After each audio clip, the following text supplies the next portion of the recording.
Namaste.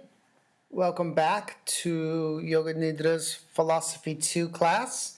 Glad to have you here today. If you would be so kind as to turn to page 3 in your manuals.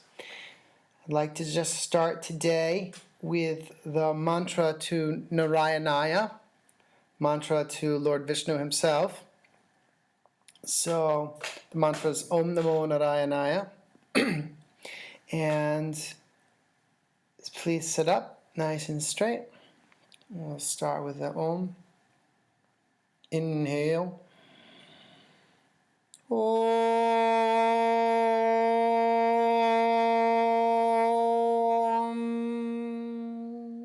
Call and response. Om Namo Narayanaya. Om Namo Narayanaya. Om Namo Narayanaya.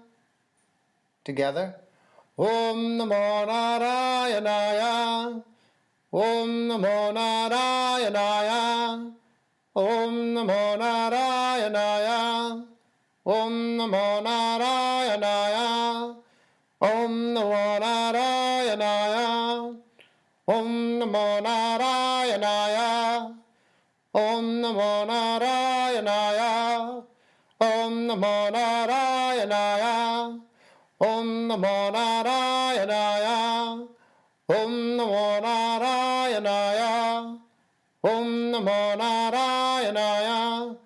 Om Namo Narayanaya. Hari Om Tat Sat. Om Namah Shivaya. How are you?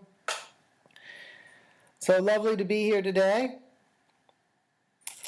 What we're going to be covering in philosophy today will be on a comparison, if you will, between the Vedantic lineage and the yogic philosophies of Yoga Nidra in that lineage.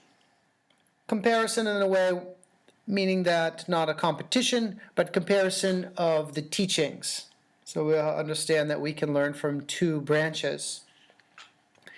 Now, normally what we do in our philosophy classes is we begin with just a short review so we can begin to really cement in the concepts and the teachings presented in the course. So on page 4 in class 1, you were introduced to the image of Lord Narayanaya, Lord Vishnu in Yoga Nidra himself. And when he is in Yoga Nidra, he's called Narayanaya. And he is in this transcendental state known as Yoga Nidra, a sleep with trace awareness. So there's no external modifications of the mind, but the mind rests in its own source, which is Satchidananda, knowledge, bliss, absolute. And you see, in this cosmic dream, he's resting on the waters of the Kshirasargara, ocean of milk and the cosmic consciousness. And from that, all of creation is born, symbolized by Brahma, and the other attributes as well. We understand that Yoga Nidra comes from the Sanskrit word yuj. Yuj means to yoke, to bind, to join. And Nidra means asleep. When we look at Yoga Nidra, we want to understand that Yoga Nidra is more than a set of techniques, but it is rather a discrete state of consciousness. Now, Yoga Nidra can be practiced at 3 levels: for relaxation, for psychological healing, and for moksha, for spiritual transcendence. So the goal of Yoga Nidra itself is not relaxation. That is a byproduct of the techniques. The goal of Yoga Nidra is not psychological healing, even though it's important to be relatively psychologically whole and intact and integrated to move on to the higher practice of Yoga Nidra itself. Again, that's a byproduct but it's a pretty important product along the way. So quite a bit of time and content can be spent on the psychological components of Yoga Nidra. And then after we have our working understanding of Yoga Nidra, being the relaxation or psychological reason or for transcendence, then we look to the lineages of Yoga Nidra, page 5. We understand that Yoga Nidra springs out of common root, if you will, of Narayanan himself. We have the Vedic branch, which is based in the Upanishads, which are the teachings we'll go over today, from the Upanishads, the Mandukya Upanishad, through the Himalayan tradition via Swami Rama and our teacher in Rishikesh, India, Gangesha, Hari Om. And also through our own Sampradaya, our own lineage, through the Shivananda Saraswati lineage via Swami Saraswati in Bihar. And that's the blue book that you're using today. And that leans into the texts such as the Hatha Yoga Pradikapa, Yoga Taravali, but mainly into Patanjali's Yoga Sutras and the tantric techniques specifically of Nasya. And we will talk about the placing of the points. Placing of the points on specific portions of the body. I don't want to get ahead, but just to continue to build upon what we know.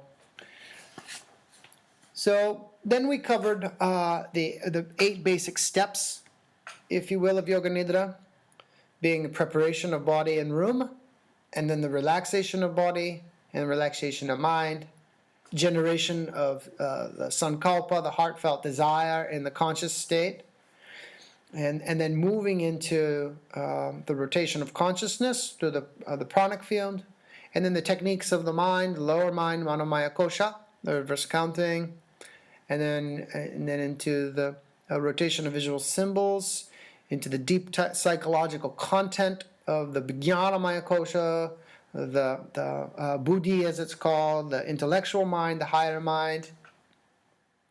And then as we've moved from physical body of conscious awareness externalized, we move into mental body awareness internalized into the subconscious realm. And then we move through those waters deep into relaxation. And as we progressively relax at the end of the technical practices of Yoga Nidra, psychological practices of Yoga Nidra, physical practices of Yoga Nidra, then we repeat the sankalpa in a very psychologically receptive state. We choose, one would choose their own sankalpa. We do not give sankalpas out for people. We give examples of sankalpas, but sankalpa is always self-generated. And we repeat that at that time. And then we go into the state of Yoga Nidra, quote unquote. In that space, the mind is relaxed, the body relaxed, and deep healing can occur. Then from there, then we come back up out of that beautiful meditative state called Yoga Nidra, and we conclude, we integrate, and we wrap our core, and we come back out of Yoga Nidra, ready to start the day and come back to life re-energized and invigorated and ready to go. Now, as we continue to look at our notes here, if you will turn to page 9, this is the philosophy class 2, and we're going to be looking at the Vedantic and yogic philosophies on Yoga Nidra as they've been taught to us by our teachers. So, looking into the Mandukya Upanishad, we didn't have you buy a copy of this. It's a very esoteric text. I think the commentary and the explanation of the commentary would be enough. If you want to go buy it, there's some lovely copies out there. We could always help recommend you in that way if you're looking for them. Even online, you could just find. But the speaker has done some of the work for you. So I'll just chant for just a moment. Sutra 2 in the Mandukya Upanishad. Sarvam he eta brahma ayam atma brahma sa aham atma chatushpat. Very sweet shlokas here. So here comes translation. The entire physical world is Brahman. This individual self is Brahman. This self has 4 quarters, meaning the 4 directions. There are 4 states of consciousness. Each quarter represents a state of consciousness. And one experiences 3 of these each day. And the 4th state is that superconscious state beyond all states. Wow. So you have the Sanskritam, and then you have the translation into English, and then traditionally you would get a little commentary from the teacher. So we'll do a little commentary. What does it mean that the entire world is Brahman?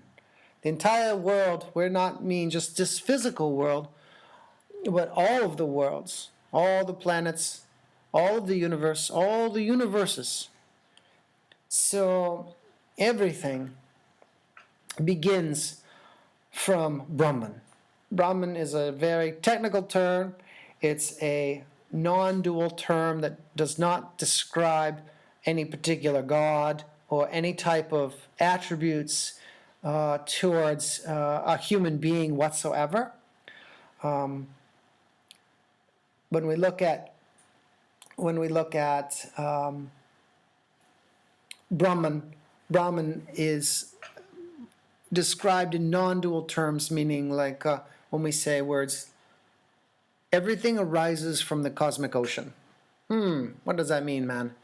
So imagine at the moment of the Big Bang, and the yogis have already predicted all this in the ancient texts, that you have what they call a bindu, a point of light. But the point of light is so dense, all the matter of the universe compacted into a very, very small point. You know? Can you imagine the tremendous density? No light can escape whatsoever. And then, from that, there is a primordial vibration. So remember, Narayan has in his hand a mace. He begins with his ShivaShakti, his willpower, if you will, to begin to vibrate, meaning the primordial spanda, the primordial vibration. So we know that sound precedes light. So there's first sound. So in the way of an energy wave, there's no hearer because there are no ears at that particular point of manifestation to hear. So we call that the unstruck sound. So but it's a primordial energy wave that's beginning to vibrate this very, very tense, very, very dense, ball of matter. And the consciousness in that matter then explodes, boom. And then from that we have the entire enfoldment of all of the cosmos and all the universe in the cosmos, our particular solar system, coming to planet Earth, evolution on planet Earth through billions of years, up to 250,000 years ago, where you have hominids, 80,000 years ago, humanoids, and we move into Neanderthals. You know how the story goes. Eventually Homo erectus. Somewhere along the line we have postmodern human beings, which are supposed to be the most evolved, but that's a topic for a different day. So what is Brahman? So we just described that entire process. So Brahman is the intelligence that's animating and infusing all of matter, if you will, the play of matter. So then it says, this individual self is Brahman. So this individual self, us, we are no different than the stardust. You hear people talk about this. Oh, we are stardust. Well, if you think about it, we actually are. We actually are. It's very profound. If everything is truly coming from this one unified field, then we are stardust. We're crystallized light. Then it says this self has 4 quarters. 4 quarters is a way of describing north, south, east, and west. It means it goes in all directions. And then there's a second metaphor built upon this. It says that these 4 quarters are the 4 states of consciousness. So you look to the east in the morning, and there's the rising sun. So there's a waking state. And then when we look around the compass, if you will, there's 4 quarters. We move through waking state, we move into dreaming state, and then we also experience deep sleep. So we understand this, and this is common to all people on the planet. How did you sleep last night? Oh, very well. I didn't sleep last night. Oh, really? What did you do? Oh, I felt like I was dreaming all night long. So we talk like this. So we understand very easily the 3 states of consciousness.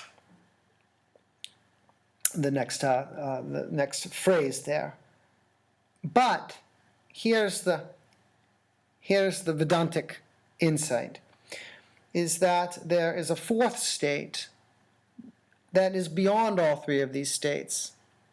So just to give a Vedantic analogy, if, for example, for supporting and pointing towards this 4th state, if you had the universe and you see that everything expands from Brahman, and then from that expansion you have the 3 states of consciousness that are playing out in a regular cycle, and then what is the original support, if you will, for those 3 states? We're saying in this context it would be the unified field, it would be the quantum realm. So we understand we're experiencing waking, dreaming, and deep sleep on the physical Newtonian realm. But beneath that, at the quantum level, we have the unified field, which is an intelligent field. It's a creative field. It's a field of all potential manifestation. So at night, we go into an unconscious state. When we go into this unconscious state, we are no longer aware of our individual identity. For all intensive purposes, the I amness, which is the individual self, does not exist. So when you're in deep sleep, do you say, I am in deep sleep now? You say, no, the mind is completely blank. We are unaware. And it's a nothingness when we're in sleep, right? But is it? No, the mind is not processing, the body's not processing, but when you wake in the morning, if you were completely unaware from deep sleep and you somehow woke back up, you wouldn't wake up the same person the next day. What would be the link? You would wake up and it would be a completely different day, a completely different world, a completely different person. You would never be able to hold on to any knowledge. You would never hold on to any idea of yourself. Because you would go into an unconscious place, and how, if you were completely non-existent, how would you come back and exist? You see, it defies logic, because something, our consciousness, our awareness, our memories, don't spring out of nothing. So the yogis see that there's a 4th state that's underlying. And the way we get to an understanding of this 4th state, normally through analytical mind, when we say to you, for example, how did you sleep last night? We say, oh, I slept very well. I say, well, wait a minute, you are unconscious. You are not aware. How do you know you slept well? Because there's a portion of your consciousness that is still aware. And that's the portion of consciousness, that 4th state, that we're looking to bring into our awareness. You see? It's something you have to think about for a little bit, but it's quite beautiful and it's quite profound at the same time. So, this is the first shloka, in the text. So he goes on to talk about the 4 states of consciousness. And they give very nice technical terms. I'll read you the terms here. So, Visva Tejasya, Prajna, and Turiya. So the first three states we understand. We have Vishva state. And this means a waking state. We understand what waking is because we get up and we make some tea in the morning and we do some asana and then we go about checking email and then maybe you go to work or something like this. I don't know what you do, but you understand what waking state is. When you're really conscious, you go on top of a mountain and your senses are wide open and you're really alive, you're really conscious. But very interesting about waking state is we experience many types of dreams. For example, I'm driving in the car. I love driving in the car. It's a very funny thing because you can get in the daydream and you're processing and you're thinking about things and the body's just driving you and there's very little awareness on steering wheel, who's pushing the gas pedal, who's pushing clutch, who's doing radio. Very little awareness. So much mental awareness. We're in the mental sphere. We're in the astral body. We're not even in physical body, barely. And you get from your house to your mother's house, and you say to yourself, boy, that was a fast drive. I don't even remember it. Well, look, you were in a dream. You were in a waking dream at that point. So with waking state, the goal is to be really awake. The goal isn't waking state in a daydream. Daydreams are fun. There's nothing wrong with daydreams because they can be the space of creativity and inspiration and insight. So there's a place for daydreaming. Yes, we want to daydream. But really, we're looking to become more fully into the waking state. Be fully aware. Be fully alive.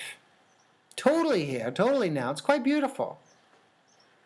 So we want to understand a clear understanding what Vishwa means in this Vedantic sense. It means that the awareness, the indweller, is in contact with the five senses, and the five senses are in contact with the environment. When you're in contact with the environment, you are aware, you're awake, you're alive. Very beautiful. When we live in a mental realm, when we live in Facebook, when we live in daydream land, oh, I wish this, I wish that, we really miss the day. And many people spend a lot of their lives in the past or in the future. And so what's very powerful about looking at the three states of consciousness is that it can help us live more fully in the present moment. Because we start to understand what the mind is doing. This is very important. Now, one last example for Vishva state would be a conscious mind experiencing unconsciousness. This is what I call zombie consciousness. You watch Conscious Mind sometimes on the iPhone or something, and people are not even aware at all. Someone can be saying, hey, Sophie, come back. You're talking to these children or something, and they're completely gone. So we want to understand what the mind is doing like this. If we look at the Tejasya, dreaming state, now dreaming state means just what that is. Let's just define it. That means that at night, normally we go into deep sleep first, and then we experience some dream at some point. We may have 2 or 3 cycles, sometimes 4 or 5 cycles of dreaming. Whether we remember those dreams or not, it depends on our natural ability, and also it depends on our intentionality around dreaming. But this isn't necessarily a course about dreaming, it's information on what dreaming state is. So we spoke about waking dreams. They happen quite a bit for people. And then we also speak about dreaming dreams. So sometimes people are hyper-aware in dreams, and dreams can give different types of information. Dreams can give very often ordinary information. So that would be content of the mind, just processing. So in your dream, you have a dream of a bus, and you have a dream of some people from high school, and you understand that you're learning something about a portion of your consciousness that is based on 18-year-old thought structures or something like this. So normally when we talk about dreams, normal dreams are ordinary dreams that are just processing content. Okay. When we look at dreams that are non-ordinary dreams, you can have dreams that are foretelling for events in the future. Those are non-ordinary dreams, and you have to learn how to recognize them. Very often they will seem hyper-real. They'll have a very strong sense of sound that's distinct with it, or they will have a distinct color or distinct dream characters.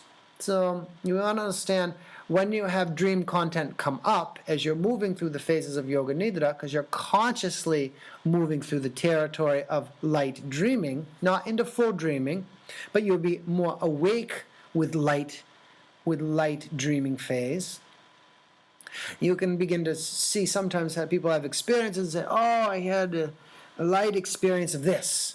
And they say, what does it mean? Well, I'm not going to tell you what any of your dreaming experiences mean. It will be up to you to learn to decode your own dream language, because it's a completely personalized language. But as someone who will hold space for people that are having these experiences, it will be nice for you to be able to start to categorize, are they having a non-ordinary experience, or is this just an ordinary experience? And people will come and they have many experiences in Yoga Nidra, and you're going to have to filter for them a little bit. And usually, with a little inquiry, they will know. They just want mostly confirmation from you. So they come and they say, oh, I had a dream of lights. I say, great. Well, the yogic perspective and the Vedantic perspective of subtle sounds, the sounds of trumpets or horns or kettle drums, of conch shell blowing, these are traditional sounds, or lights, you say, oh, I had this very nice light show in my head. That's not the goal. It's territory we pass through. But I like to say to students, on the way to New York City, if you see some lights and the lights are happening, you just say, oh, I know that I'm heading in the right direction. So you can look at these subtle experiences, whether they're ordinary or non-ordinary, as an understanding that you're heading in the right direction. Now, if it's completely dark and you're heading away, that may just be that particular person's experience. Everyone will have a sense, a subtle sense that they naturally will exhibit, whether they see more internally, they hear more internally, they feel more internally, not so much smell or taste internally. But normally one of these three will be a little bit more of a heightened sense for people. So you say, okay, they see a little bit of light. Well, that's just great. Keep going. Well, what does it mean? Well, it means you're moving into the subtle realm. Okay. That's for the most part when we're having in the beginning any of these subtle experiences, whether lights, whether sound or feelings, we note them. That this is the key for you to understand, is that we note the territory that we're going through. It's like being in a passenger on a car or in a train. You drive by something, you say, oh, look at that. You just note it. We're not going to necessarily stop, get off, because then if you get off and you get off the bus and then you start examining it and then you go into it, then very often, then you're in a dream. So you've fallen asleep now, and now you're inside dreaming state. The point was to get to the destination, so we want to move through that territory and notice.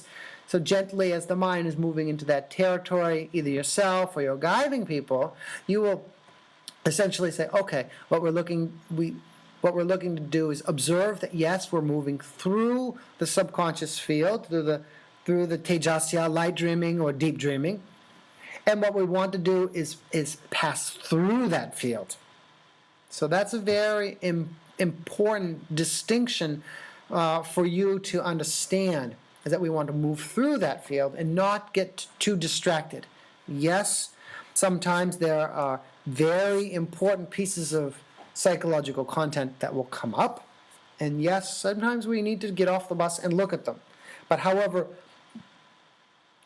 if the name of the goal is the Yoga Nidra state, in time, we will need to pass through that territory. You understand? So when we look at the next state called prajna, prajna means a deep sleep state. Prajna also means wisdom. Very lovely play here on words. So what we want to do is look at how we start to define, from a Vedantic standpoint, prajna. Prajna is a deep sleep state. We understand that. So what does it mean by state of deep sleep? It means that the mind, there is no content activated in front of the mind. So we're not in physical body, we understand that. So we're not feeling experiences through the five senses. So the five senses have withdrawn to root being mind. Now we're not in a dreaming state, because when we're in a dreaming state, there is content like a movie in front of the mind. So when you're in dream, you have a three-dimensional movie, like a hologram, that we're inhabiting. Usually we're a witness to the dream state, or sometimes you're actually embedded in that dream. So you can see that there's sometimes different perspectives inside dreaming state. So as we're inside of the mental sphere, if it's like a crystal ball, we understand what level of this series of nested spheres that we're at. And in each sphere, there's a coloring, if you will, to each sphere of these nested spheres. And we're going from the outside, working towards the sphere of consciousness, towards the middle. Now, when we get to the middle of this set of nested spheres, what happens normally is that the content in front of the mind in deep sleep, it withdraws, it absorbs back into its original source. Similarly, the universe will reabsorb, they call it pralaya, or collapse, if you will, back into its original ball. So in that state, we call this an undifferentiated state of awareness, but it has the characteristics of deep peace, bliss, joy, not joy in the sense of we're enjoying objects, but joy in the sense of joy of being, joy of consciousness, joy of awareness. It's a bliss, if you will, or a knowing and knowledge, if you will, without any qualifications. That's what the transcendental part of it means. So normally when we enter into deep sleep, the mind, the content of the mind goes to the unaware state, okay? The difference between Yoga Nidra and prajna, deep sleep state, is this, because they look very similar. You're lying on your back and you're breathing lightly. There's no content in front of the mind. What is the primary difference between the third state of deep sleep and the fourth state, turiya? Is the major light years apart, if you will, but from the outside they look exactly the same, is that one of them is sleep with unawareness, which is prajna, which is deep sleep, and the other one is deep sleep. Body's asleep, mind is asleep, but there's trace awareness. So if you can activate awareness, your own awareness, which is already there because you had memory of how you slept last night. How did you sleep? I slept really peacefully. How did you know? Because there was a trace of awareness. We want to, with the practice and techniques of Yoga Nidra, enter into that state and expand that sphere of awareness. And when we expand that sphere of awareness inside of Yoga Nidra, it's self-luminous. It's self-knowing. It's quite powerful. It's quite beautiful. It has the nature, the Vedantins teach of Satchidananda. I have to say it. It's just so beautiful. Sat meaning true. It's our true self, our true nature. Chid. Chid means consciousness. Do you have consciousness? Yes. Are we aware? No. Sometimes yes, sometimes no. Are we trying to become more conscious? Yes. More conscientious? Yes. More aware of our innate nature, which is bliss, ananda. Our true nature is bliss. If you look at small child, the content of the mind isn't so identified with the externals or the internal field of the mind, the dreams or the mental processes,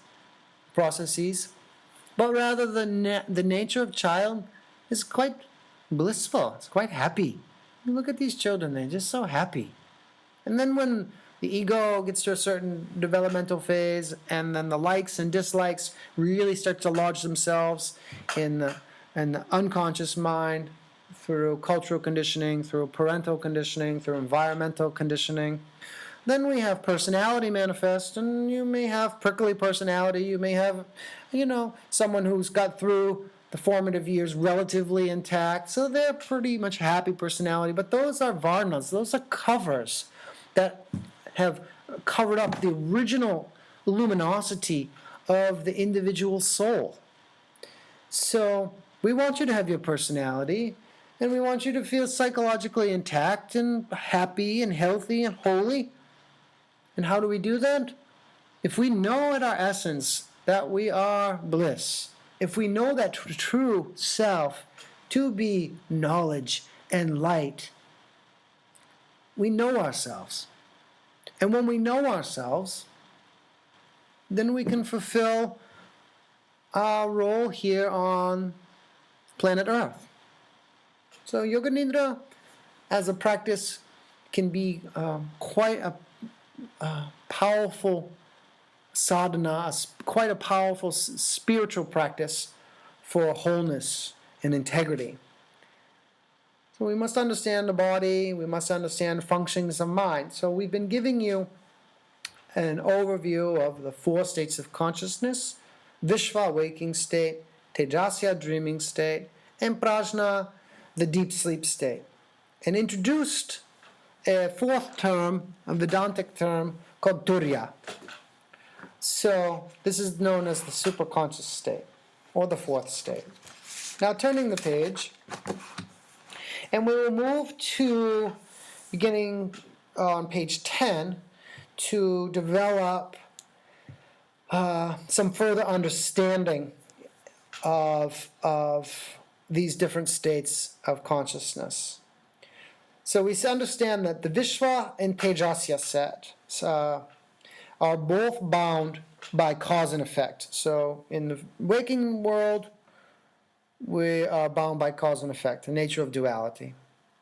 Similarly, in the dreaming world, we are bound by cause and effect.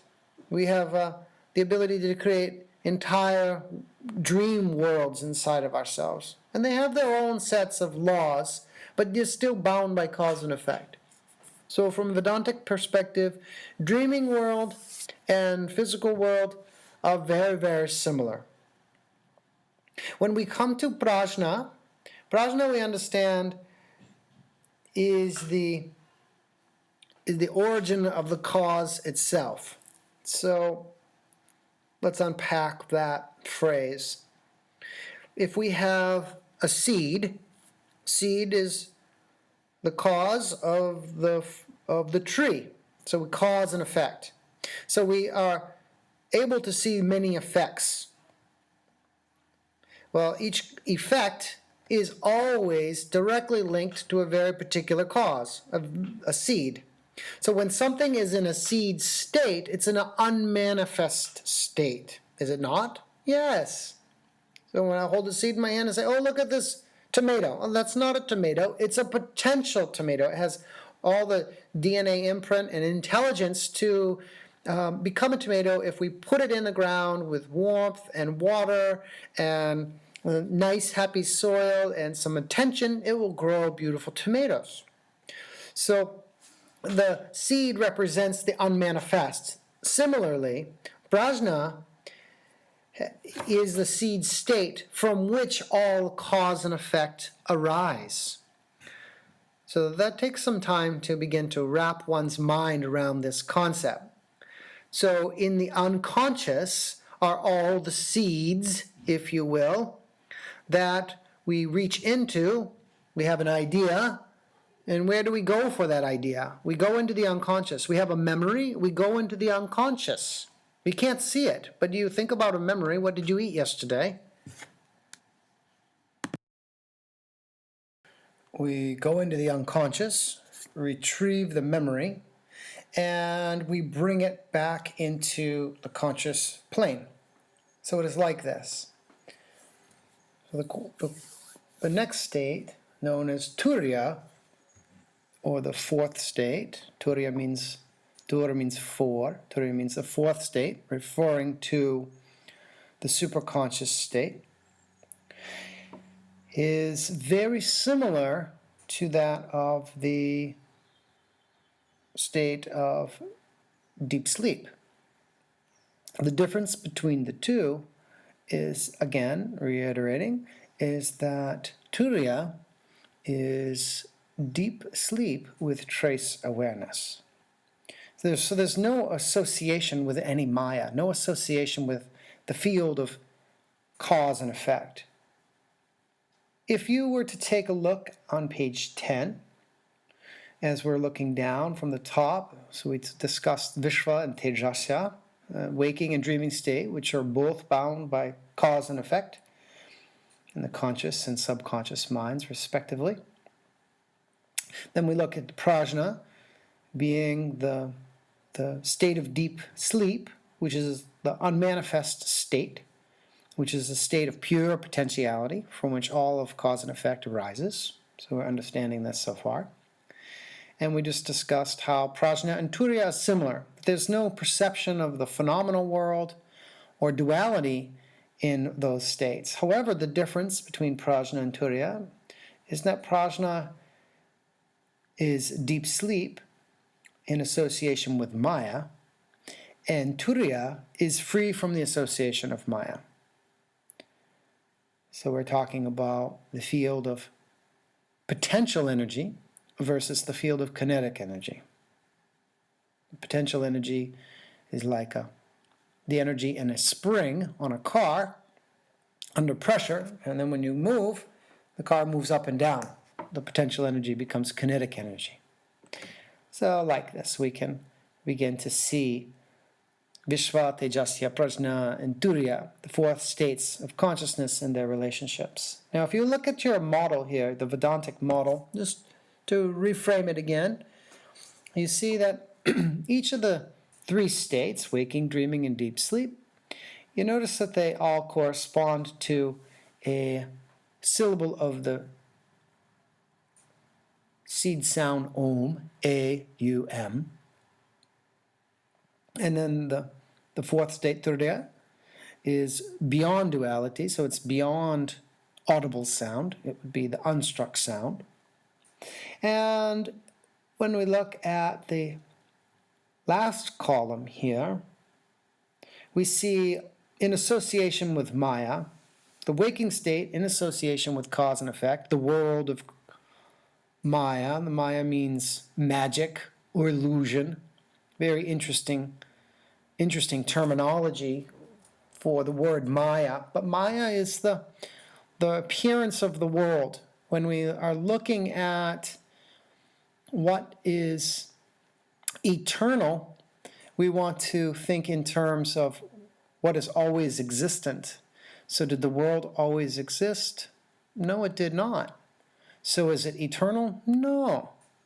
Is it here for a very long time? Yeah, longer than we're here, billions of years. But is it eternal? No. Science teaches us that it's not, and so do the yogis. They confirm that.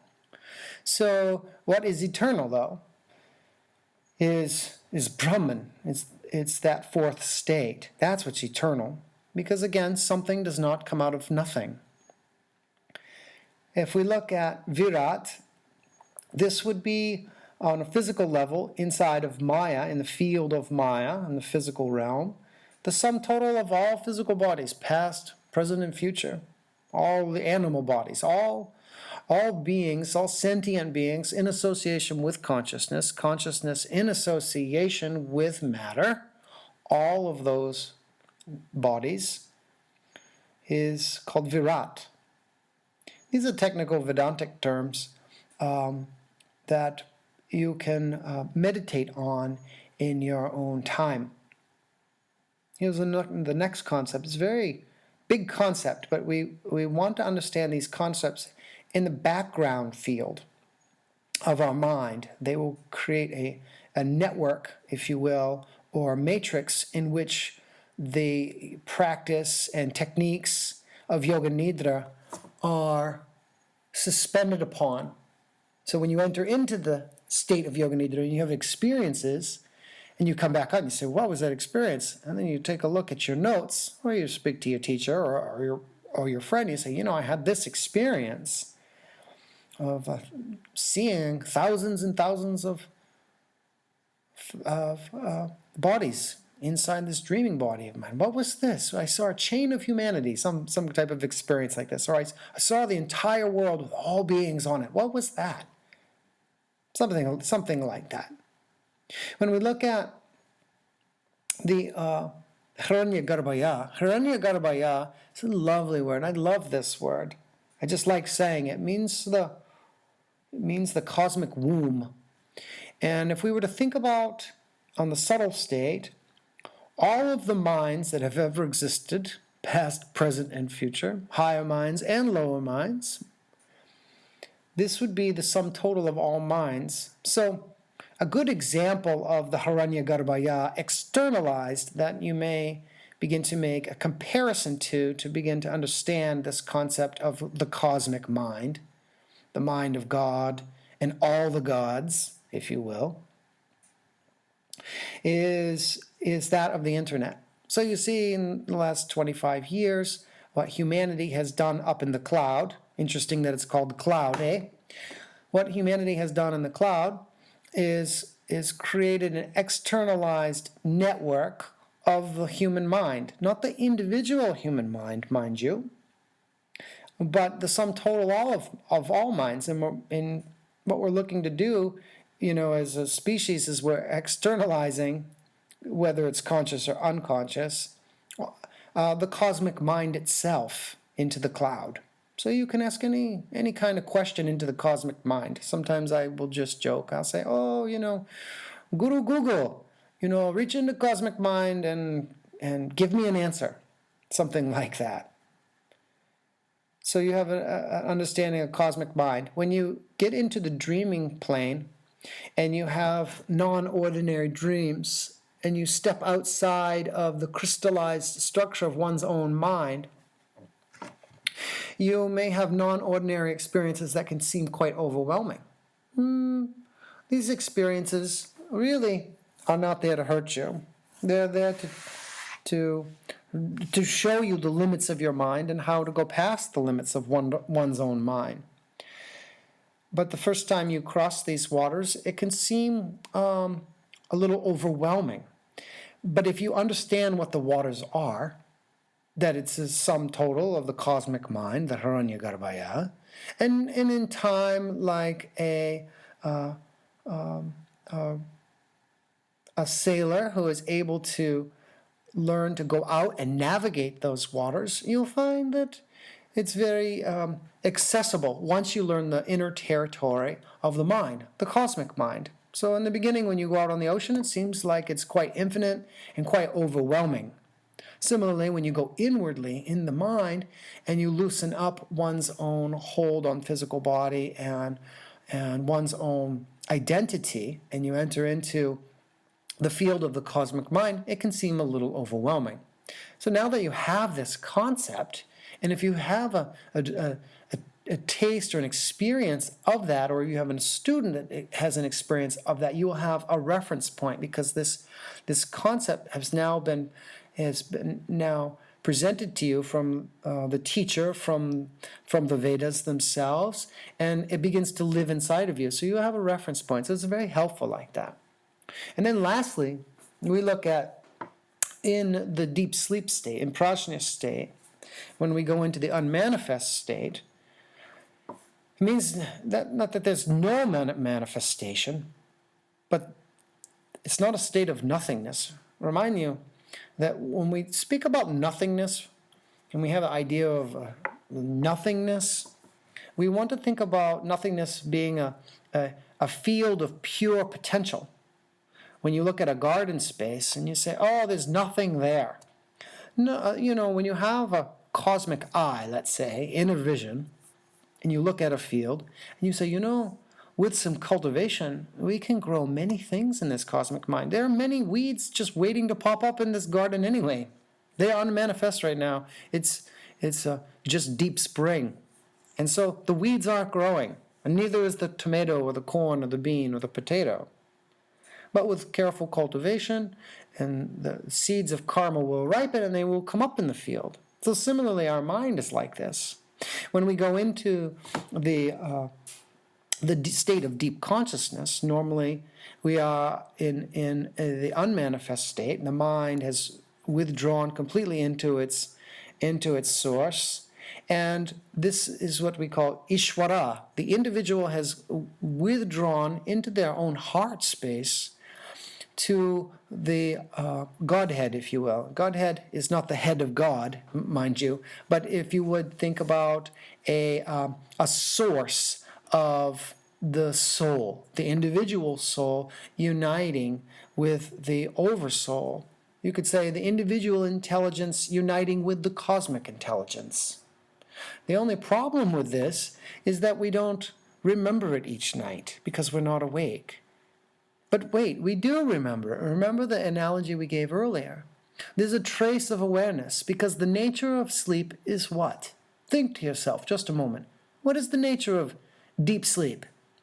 Not with any type of interruptions. That is a field of cause and effect from the mind or body vibrating inside of your deep sleep. Those are karmic seeds that are manifesting, and then you're having restless nights. You're not in deep sleep. You're in a lightly resting phase. I'm talking about actual deep sleep. What is the nature of deep sleep? It is bliss. For example, a human being, you can say, I'll give you $1 million. I'm being cheeky here. I'll give you $1 million and need you to stay up for 30 days straight. It's actually impossible because the individual soul each night needs to return to the self. It returns to Ishvara. It returns to the fountainhead of the heart. Because life is so difficult. The field of cause and effect is quite challenging. We're experiencing so many karmas and so many dharmas and dramas. Excuse me, that's funny. We're experiencing so much, suffering here in the physical plane and then in the mental plane that if we didn't actually get a break from it all, we would go quite crazy. And I don't want to say that too lightly. Deep sleep is so important because deep sleep is the field where we relax all physical tension, all mental tension, all emotional tension, and we're able to, for a short period of time, through that night, through those 8 hours of deep rest, we rejuvenate in the field of bliss. And when you touch in with deep sleep, that $1 million, they say, oh, I'll give you $1 million. 3 days, you're really going for it, and you're falling asleep, doing everything you do. After 1 week, you start to have hallucinations. The mind is no longer able to carry out complex tasks, let alone at that level, ordinary tasks. And you find that sleep deprivation begins to derange the mind itself. And what will happen is the human being, even if you had so much will, it will just shut off. The human being will just shut off. So we are never really that far away from Ishvara, from the soul, one's own soul that resides in the heart and that relaxes each night deeply and in a restorative way back into the oversoul, into the self. Now, that's very inspiring information, or a very inspiring insight to the nature of sleep, as it has the nature of bliss. But if then we look into the fourth state, yogis, very special yogis and rishis and sages and enlightened masters and mistresses who have come before us, and enlightened beings alive today on the planet, they all point the way in all the wisdom traditions towards this fourth state. And simply, no matter, it's just a measure of bringing one's own awareness to this non-dual state.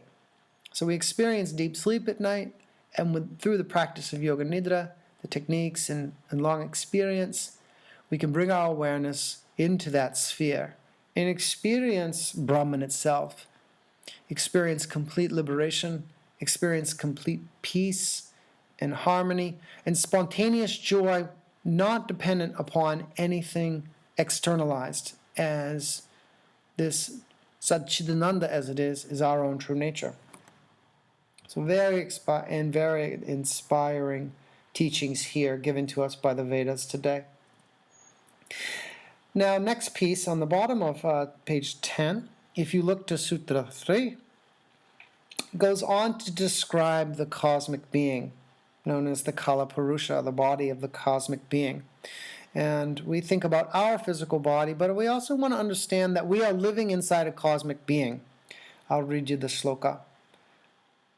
Jagadritarastannaha bahi prajnaha saptunga eko naivishmati mukhaha stula bhogashvanaraha pratamaha padaha.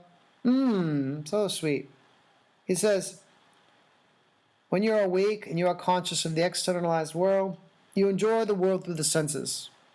You use the 7 limbs and the 19 doors of perception with the physical body that you have as an individual self. This is known as Jagrat, or the waking state. So, you see, in yoga we have the ancient teaching as above, so below. That's a Western way of saying it. The Taoist way of saying it would be the micro is contained in the macro. So the yogis say it in the same way. They say, we are small reflections of the cosmic being itself. And the cosmic being has a body. It's our local solar system. So now is a description of the Kala Purusha. The 7 portions of the cosmic being are the head being the heavens, the Vishwa state. And the sun and the moon are the eyes. And the air is the prana, the vital life breath itself. The fire is the mouth, fire being the governor of speech. The sky relates to the mid-body. So the sky is a tissue, if you will, of the Kala Purusha. The water being the kidneys, and the earth the feet. So this is very sweet. And then it goes on to speak about the 19 mouths. Mouth is, when you think about the word mouth, you have to understand it in a specific way. But a mouth means anything that is able to take in sensory impression. So the 19 mouths of the Kala Purusha are the 5 jnana indriyas. Those of you who have studied Samkhya philosophy will see a very similar comparison between Samkhya philosophy, the 24 elements of Samkhya philosophy here, and the 19 elements that the Vedas are describing to us. So this will reinforce your understanding of Samkhya Yoga. So here he talks about, the Rishi's talking about the 5 jnana indriyas, the karma, which stands for karma indriya of the ears, karna, that karna means ear. Netra means eyes. Eyes, they see things, they take in sight. Karna, ear, takes in sound. It's a mouth, it's always taking in, it's always eating, always digesting. What did you hear? I have to think about it now. I heard it comes in, I have to digest it through the mind. So the mind is like the stomach in that way, because it's a subtle digester of all the thoughts that are coming in and the impressions that are coming in that are creating thoughts, and through the 5 senses. So we have karna and netra, eyes for seeing. Tvak, your skin, is a mouth in that it's always taking in the sensations of hot and cold. Jipa means a tongue for tasting. Jipa means tongue for tasting. Tongue, we taste things through the tongue, through the element of water. And then finally, nasa, the nose for smelling. So we take in the element earth through our nose. We smell beautiful flowers, the fragrance of flowers through the nose. So we take in the subtle molecules of earth through the nose like that. So when we look at the five senses, why are we studying these 19 mouths? Because when we go to techniques in the afternoon portion, or after the afternoon lecture, you find that we will be talking about the five yanendriyas. So we'll give you the philosophical, portion here, and then the practical application of that in techniques. So I just want to be sure that you feel like you can hold on to the lecture and what he's talking about. So these five mouths, they all take information inward. You notice the five sensors, they draw information in. So that's important because we're always taking information in, and the root of the five senses is the mind. So territory that we'll have to pass through are stilling the five senses. When we look at number 2 on the list on page 11, we're looking at the 5 karma indriyas. 5 karma indriyas means the organ of action. Karma means action. Indriya means an organ of, so the organs of action. These are the organs of motility, how we get around and create karmas with our body. So you see that we have hasta. Hasta means the hands. And what do hands do? It means they grasp things. Hands are lovely things. They always writing and moving on the computer and such, They create many karmas for us. So we're happy to understand that the action of the hands is outward. When we look at pada, feet for moving. So when you're a little newborn child, the karma indriya of the feet is in a latent state. You can't walk yet, right? And the hands, they're kind of latent too when you're newborn, right? And then as things emerge and begin to manifest and unfold and develop into the field of Maya, we find hands come online and feet come in line, and we're grasping and we're walking, and we're creating many karmas. And toddlers create many karmas. They're breaking things with hands, and they're walking back and forth. And then as adults, we're running. So we're creating greater karmas. We're getting on airplanes and going further than a child goes. So you see, there's a progressive manifestation and unfolding of what the hands and feet are capable of. Rock climbing and sailing and all the karmas we can create with our hands and feet. So you understand like this. When you look at what we call lingam, lingam refers to male generative organ, and yoni refers to female generative organ, specifically in Vedantic sense, organs of procreation. The energy of creativity itself is most greatly reflected in the ability for human beings and all forms of life to procreate. So we understand that the lingam and yoni, the energy of procreation doesn't become manifest. It's in a latent state in the child and into the teenage years, and then after the puberty comes for those beings, then sexual characteristics and the ability to procreate become manifest. So those come online later on in life, and we understand what procreation is. So that creates a tremendous amount of karma when people have child. Now those energies of procreation also relate to all creative acts. So painting and singing and dancing, those are acts of creation too. So if you don't have children, then you look at what are creative acts, what is your creativity in life. And that comes from the energy center of Swadhisthana chakra in association with the planet of Venus, which is our creative energy. It's a sphere of creative energy in our own being. So if we don't have children per se, we create children through art on all of our creatistic endeavors. You may have a small business, and you sometimes refer to it as a hungry child. So you can see like a small business is like a child that grows up, and then sometimes the child goes off on its own, and it does its own thing, and you at home, and your company is running itself. So you see our energies can grow like that from that energy of creation associated with lingam and yoni. So the next karma indriya is gudha, and that's refers to the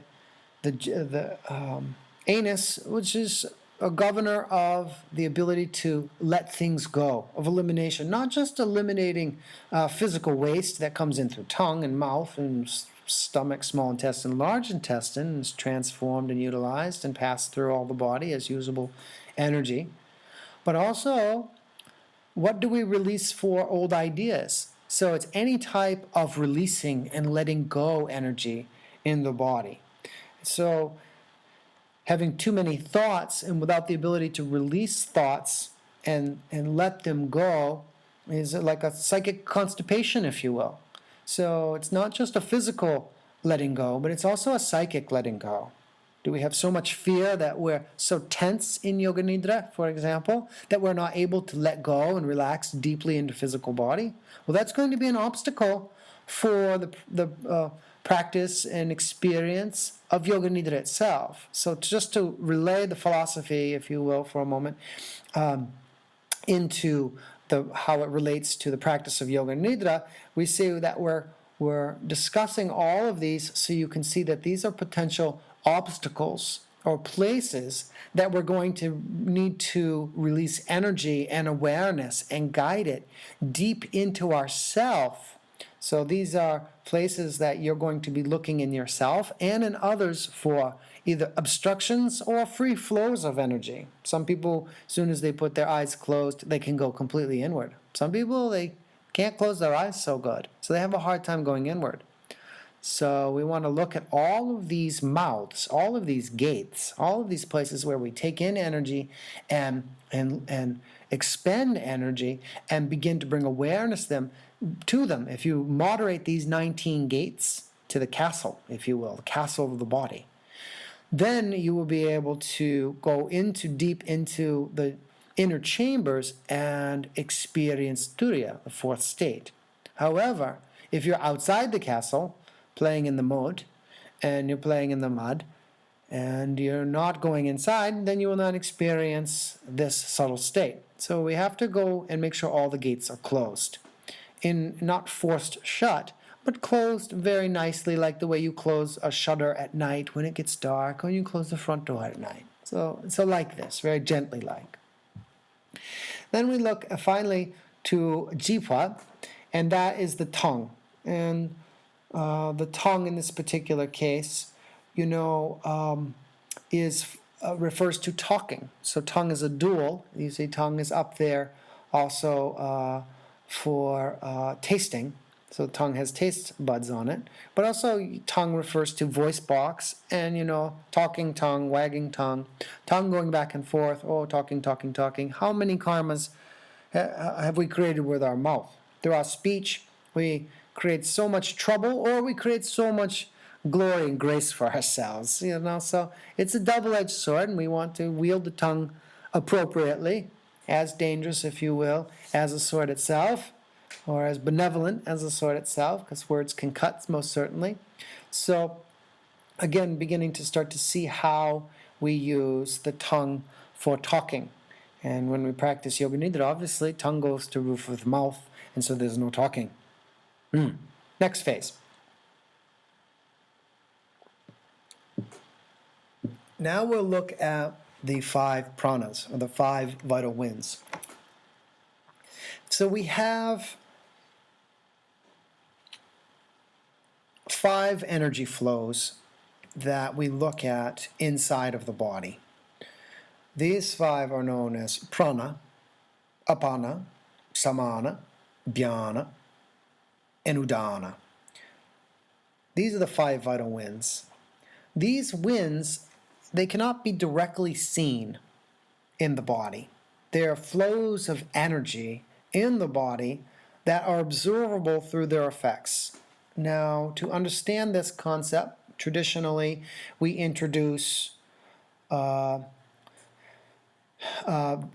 small nyaya, a teaching tool or a metaphor, so that we can understand and make a comparison of something that we know to something that we're learning, or something that's unknown. So at this stage, we'll assume you don't know what the 5 pranas are. You may, but let's say you've forgotten. So when we look at something very subtle as the air, air is very interesting because we cannot see air. We understand that. That's common knowledge. You can't see the air. Okay. But we can see the effects of the air. How do we see the effects of the air? We see the effects of the air in the leaves. So the leaves don't move by themselves. They're not just wagging their, or blowing in the breeze by themselves. Leaves don't wag. But the wind blows on the leaves, and so through cause and effect and through inference, we know that wind blows on leaves. Very simple. So even though we cannot see electricity in a house, we know it is there because when you push on a light switch, the light goes on. So energy flows in the body, and how do we know it flows? Because it comes in, and there's a general flow that we can observe effects in the body. So food comes in the mouth, and it has a tendency to go inward through the mouth, and then it goes downward, and then it moves through the digestive tract in a spiralic action and churns at the center of the body as it's moving through the small intestine. And the small intestines reflect this spiralic energy. And then finally, at the navel, then the food that has been transformed and digested and absorbed, that which is not needed, is then released out the anus. And then there's a downward flow. So we can see that very quickly, just with the example of food as an energy flow. It comes in, and we call that inward energy prana.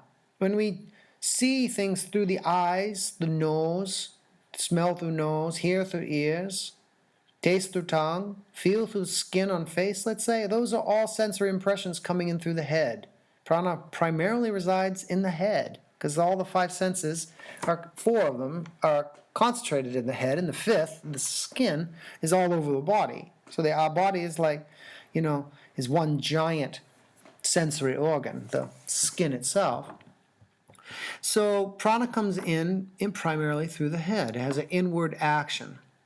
And then it goes downward. And this downward is called apana. So it's all the same prana in the house. Electricity is the same electricity throughout the house.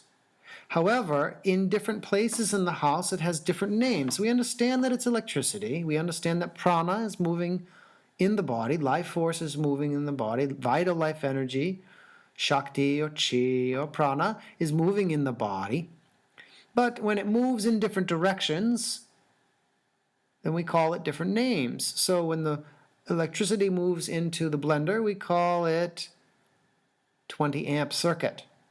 When the electricity moves into the router and the internet, it's a very, very small. It's on a little 10 amp circuit, and it barely uses just a trickle of energy. But these are two different, it's prana, but it's 2 different usages or 2 different expressions of the same life force. So similarly, there's mahaprana that functions everywhere, and when it comes into the body, it goes on different energy flows. So you can understand this. So we look at prana comes in through the nose and it moves to the navel, and it's the life-giving breath. It's the inhalation. So nice when you get a good fresh air. And then apana is the downward. It's the exhalation. It's the eliminative breath. So apana goes from navel to anus. So those are the 2 major channels, in and out. So when we think about apana, it's also the exhalation. It's the release. But if you can think about exhaling downward as well, the food exhales, if you will, downward. We don't normally say that in the English language, but I want to create the idea, the impression. All downward actions in the body downward functions in the body are on the jurisdiction, if you will, of apana prana. Apana prana is another way to call it, governs the prana of the kidneys, shooting and releasing urine down through the uterus, out the genitals. And then the prana that goes downward, called apana, the vital life force of apana, also governs the elimination of feces. Along with that, ejaculation, orgasm, menses, and also, not to mention the very large one of giving birth. That's all apanavayu.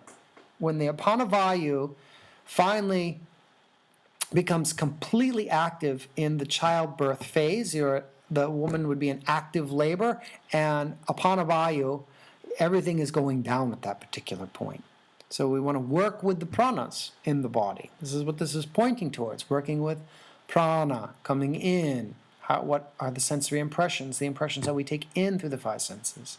And then apana, what are we releasing, and what is going downward? How is energy going downward? So we begin to become great observers of the flows of energy in the body, not just the five senses and the five karma indriyas, but also we're become guardians, if you will, of the gates of the kingdom of the body, of how the energy flows in and out.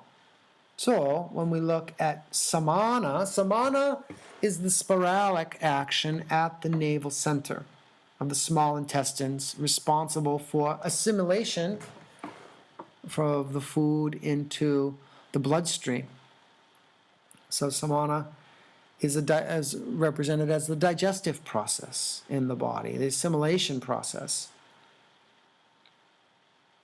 When we look at mental samana is the digestion of ideas. Ideas come in, and we have to think about it. We say, oh, we're going to churn on it a little bit. So you can think about a mortar and a pestle churning an idea over, mull it over, like a spoon in a cup, and you move the spoon in a circular action as you think it over. And then you absorb it. You digest the idea. And then you say, yep, this is the idea now.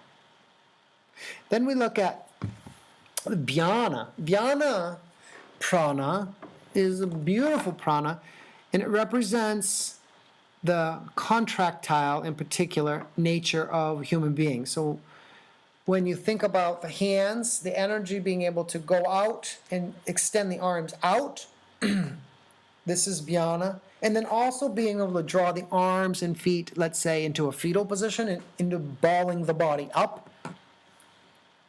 That's dhyana. When you pick up a little caterpillar on the ground and the caterpillar rolls into a ball, that's dhyana prana. And then what does the caterpillar do after it relaxes? The dhyana opens back up. So similarly, when the child is in the womb, there's a dhyana is holding the child tight, right? And then the child comes out into the world and then slowly unfolds like a flower. A flower unfolds. So it's the dhyana is holding, and then it unfolds, and then eventually the flowers goes past its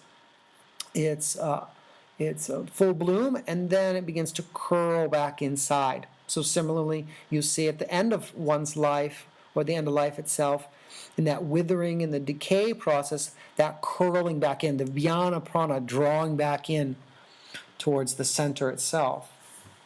So dhyana regulates the prana of circulation in the body. So you could think of it as the energy flow, or the flow of nutrition out to the ends of the limbs and back to the liver for elimination. You can think of it as neurological afferent and efferent nerve impulses along the nervous system, out to the limbs, to the head, and to the periphery of the hands and feet, and then back to the CNS. You can think of it as a circulatory system, the blood and lymph going all the way to the limbs and head, and then back to the heart, like this. So these are expressions of dhyana prana in the body. And then finally, udana.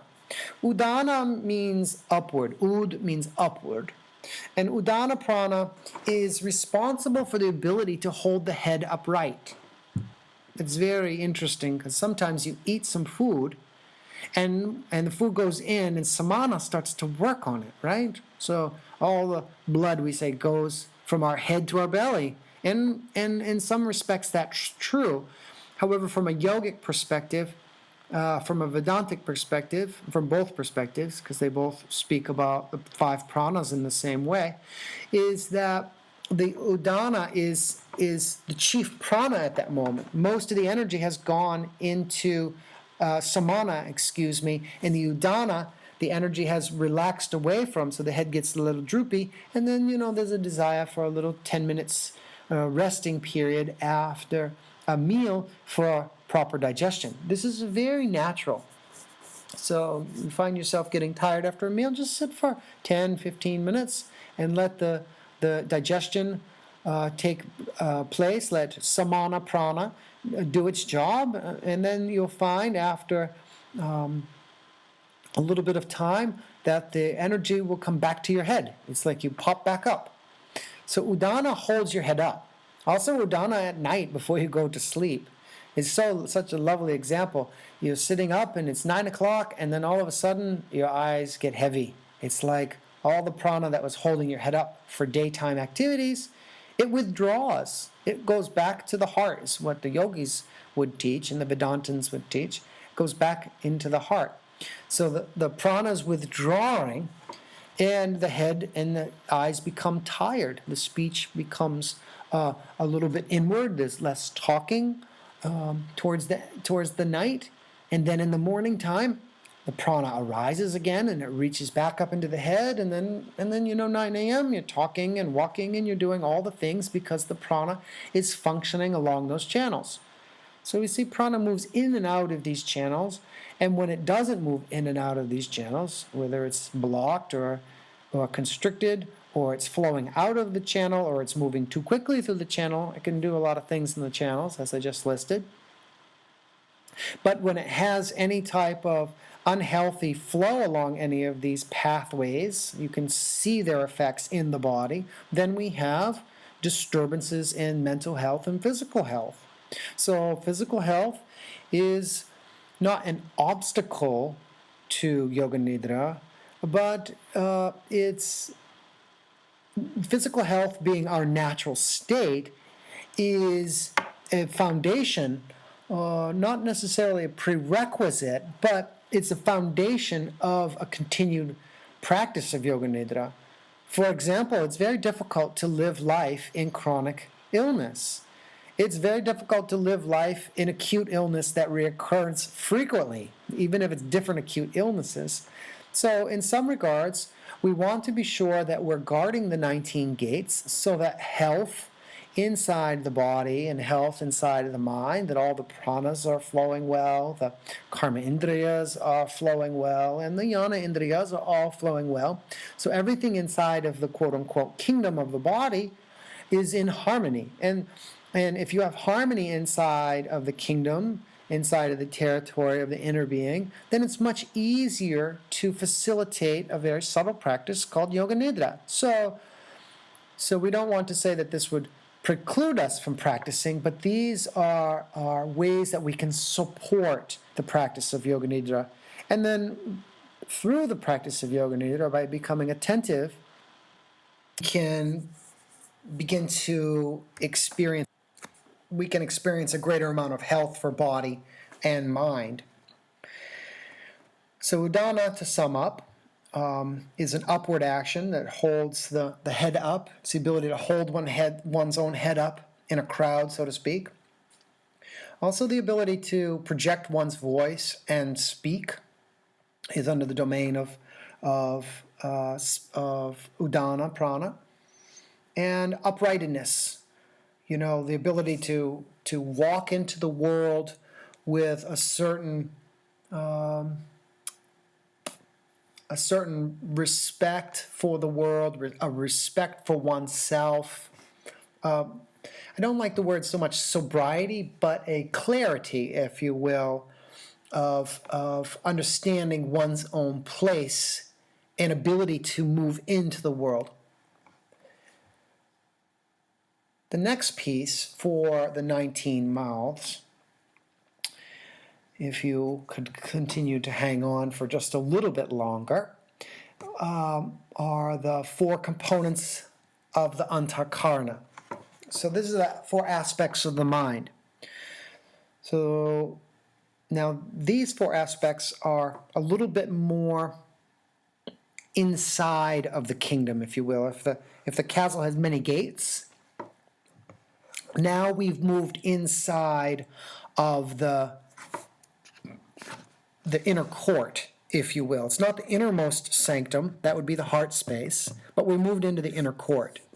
And so the king in this analogy would be the individual soul, okay, or the individual person. So as we look at the inner court, the inner territory of the mind itself and the components of the mind, you'll see that we have what we call the 4 components of the Antarkarna. Antar means inner, and Karna means a maker.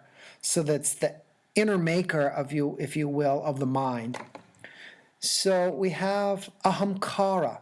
So aham means I amness.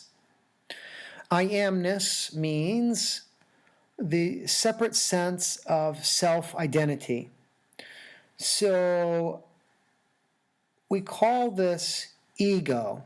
Now, ego in Eastern terms is different than how we look at ego in a Jungian sense in the West. Because very often we'll say in the West, oh, they're such an egomaniac, or they're really egoic, or they're egotistical, or the ego is doing this, and it takes on a negative light. And my teacher, I had a teacher named Robert Svoboda. He was a very lovely, insightful man, and you can look him up as he does teachings online these days. But he said this of the ego, and it really struck with me, and I'll just pass it on to you at this point. He said, you know, the ego gets a bad rap. We're always trying to get rid of the ego, if you will, in the East. And he said, you know, his teacher, Vimalananda, looked at it a different way, and I would like to share that with you. Egoism, perhaps, gets a bad rap. You know, there's a unhealthy sense of ego, and then there's a healthy sense of ego. And yes, it is true that we are looking to relieve ourselves of an unhealthy sense of ego. And for the most part, you know, yes, we would say that we're not in the practice of trying to cultivate unhealthy egoism. I don't need to go too deep into what that looks like, as you've met plenty of people, and perhaps you have been in yourself, quite self-absorbed in an unhealthy way for community, for family, in regards to oneself. And perhaps those are experiences we need to pass through to get to a healthy ego. But his point with the ego was that if you think about the separate sense of self, the separate sense of self is very important for keeping you alive. You know, when you are hungry, your cells, they all call out to you and they say, feed me, feed me. And you can, with your mind, override that. But eventually the ego, the healthy component of the ego says, dang, I'm hungry, I need to eat. So in a positive light, the ego is there to keep us alive. It's the glue, it's the intelligence inside the cell that says, hey, I'm me, and I'm here on this planet to experience and express myself. And hopefully that's in a positive, integrated, holistic way that is in unison with the community and the culture and the society and the planet as a whole. So we have a tendency to go into a dark dose, if you will, very often of egoism, and then very often in the psychological process, we come through it and we integrate that portion of the shadow, and we say, it's not really about me anymore. And so that negative ego, in time, as we put light on it, and consciousness and awareness and deep thought, becomes a healthy, integrated portion of the ego. So I always keep this in my hat, not as a way to buffer the ego, but noticing that the Vedantins here do list the ahamkara, the I maker, the separate sense of self, as one of the 19 mouths. They didn't skip that portion. They're not trying to get rid of that. What they're looking to do is teach us that the ahamkara, the I amness, is a portion, a part, a parcel, a piece of the puzzle, one of the players, not the sole player, but one of the players in the arena of the mind. So it's only when the ego takes over the mind that it's a problem. When it's functioning in service to a well-integrated and well-rounded personality, then the ego's no problem. Then you're just you, and you're happy, and you're funny, and we love you just the way you are. So you be you, and I'll be me, and we'll keep our egos in check, and there'll be no problem. So this is a little teaching on the ahamkara in positive light here, instead of all that ego bashing that we get, but not without blowing the ego, overinflating the ego. Next piece is the buddhi. Buddhi's so lovely. Buddhi means the intellect, buddhi. The buddhi has the ability to retain concepts. It's the sphere of intelligence, reason, discernment, judgment, comprehending, and understanding. It's the ability to make right and wrong decisions, and it's the sphere of our morals, values, and ethics. So buddhi has a very important role to play in the antakarana as the higher discriminative portion of the mind. The next piece, as we come to the manas, which is the emotional mind, the root of the five senses, and the place of will, if you will, or resolution, sometimes called sankalpa. Sankalpa, we translate in this course, as heartfelt desire. Sankalpa, again, in relation to manas, means our will. What do we want? What do we resolve to do? So the willing portion of our being is governed by the manas. You see, the root of the five senses is the mind. And the mind takes sensory impressions and information and lightly processes them and then passes them along to the buddhi. The buddhi makes discrimination, creates concepts and rationale, and then eventually the buddhi will take that information and then it drops it into the next component called the chitta. The chitta is the field, if you will, of the subconscious mind and memory, and also the ability to forget. And so the chitta is a very large field of where the sensory impressions lie. Chitta is the sphere of our deep-seated habits, addictions, and compulsive behaviors. So I'll give you a rundown now of how these four internal aspects of the mind, these four are broken down into to discrete compartments, but they actually function as a unit called the antakarana. For learning purposes, we separate them out so you can, in your own life, begin to see which perhaps is imbalanced, which is functioning quite well, and bring awareness and adjust accordingly to these four corners of the mind, if you will. So we start with an object. An object externalized to ourselves in the material world, made of the five elements, and we cognize that object through the five senses. Whether you're looking at the object or tasting the object or smelling it or touching it or maybe even in some cases listening to it. So you see information comes down through the five senses, and then the lower mind, which is the root of the five senses, will begin to start to pass along that information to the intellect, and the intellect will begin to say, oh, it's rough, oh, it's dry, oh, it's wet. And then the intellect reaches down into the memory, and it searches the memory, the chitta function, and begins to start to make, in a lot of cases, comparisons. Is it like an apple I've seen before? Is it rough like an apple? Is it dry like an apple? Is it wet like an apple? Is it smooth like an apple? Similarly, for all the other four other faculties, the buddhi will do this. It will begin to make comparisons, and then it comes to a decision and says, yes, it is an apple indeed, or no, it's not an apple. So the four components function like this, and then at the very end, the aham karana says, yes, I've decided that it is in fact an apple. So it's important to understand how the mind works.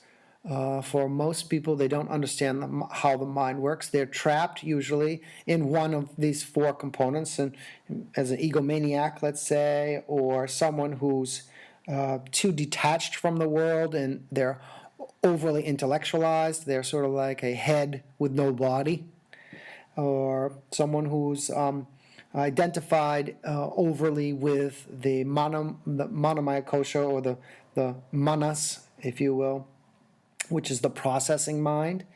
They're overly emotional, and they live in a state of just being driven around by the five senses, continually seeking new experiences through the five senses without knowing the true aim of life. Or someone who's another person who may function particularly in the chitta. They live mostly in the past and in memory. Or someone who is under the sway of heavy drug addiction or alcohol addiction. They're living very often in a dreamy-like world. They're not living in reality. They're living in a sub-reality, if you will, in a interior, dreamy world of the chitta. So what we're looking to do is, with these four components, is to align them. So we have the metaphor of a series of lenses. So if you imagine that the soul, as the ahamkara, is shining a light, and that light is attached to the body and the mind and the senses and the intellect. So we have a consciousness inside of this matter, consciousness in association with matter, and you have the intellect, the higher mind, sitting there, if you will, at the top, making the decisions. And the manas, the next lens, is the processing mind, the root of the five senses, and then the five senses going outward into the environment. And then below that, then we have the chitta, the field of the subconscious mind and memory. Well, when we have an example such as that apple once again, and we have an apple in our house, and we pick the apple up, and we want to take it with us to work, and we go to work, and when we get to work, we realize the apple's not there in our bag, and then we think to ourselves, why is the apple not in the bag? I know I put it there. Well, the apple's not there, so somewhere along the line, the chain was not in line. So what happens is, when the senses are in contact with an object, so the senses reach for the apple, the hands, the karma indriyas, and the feet are walking the apple, hopefully towards the bag. But at some moment, what happens is, let's say, lower mind peels off, and we begin to lightly think about other activities. Where are the keys for the car? And do I need to be stopping here? And the phone rings, and then we start to make a decision to answer the phone. So the intellect is focusing in another direction, and the hand lightly sets down the apple on the countertop. And And then we get off the phone, and then we zip up the bag and we drive to work. And we say, when we get to work, we can't remember where the apple was. You see, because there was no coordination between the higher mind, the lower mind, and the senses. And the consciousness says then, I don't know where I left it. So how do we create positive memory function? Is by integrating these components. How do we become more wise on the spiritual path? Is by integrating these 4 components. So if you want to increase your memory function, we make a decision to increase memory function and becoming more aware in each moment. When we have our hand on the apple and the phone rings, we say, okay, I'm going to set the apple here in my bag. And then we go to next tasks, and we then pick up the phone in full awareness. And this is the way we begin to break these cycles of forgetfulness, particularly in the practice of Yoga Nidra, when we're using the apple analogy, and we start to begin to work with habits inside of one's own personality, or working with physical body ailments in the physical body, or working with emotional issues in our being. What we begin to do is bring a more awareness to them and address them in present momentary awareness. So we have a series of actions, positive actions, and solutions to begin to recreate new sensory impressions that change and develop and modify our personality in alignment with our soul and our soul's purpose. So it's an understanding of how these 19 mouths work together. It's just not the philosophy, but how all of these portions that create an integrated human being function together. That we want to use this map to begin to help us navigate, the field of our Dharma and the field of our... Now, continuing on towards the last verse, the last shloka on page 11. In the Advaita Prakarana, which is a commentary on the Mandukya Upanishad, the Rishi goes on to say, Liyate hi shashupte dhani kritam na liyate tadeva nirabhyam brahmadhyana lokam samanatataha. In deep sleep, the mind disappears into its causal state. So we understand this so far as a reiteration of the definition of what sleep is. But listen to this next part.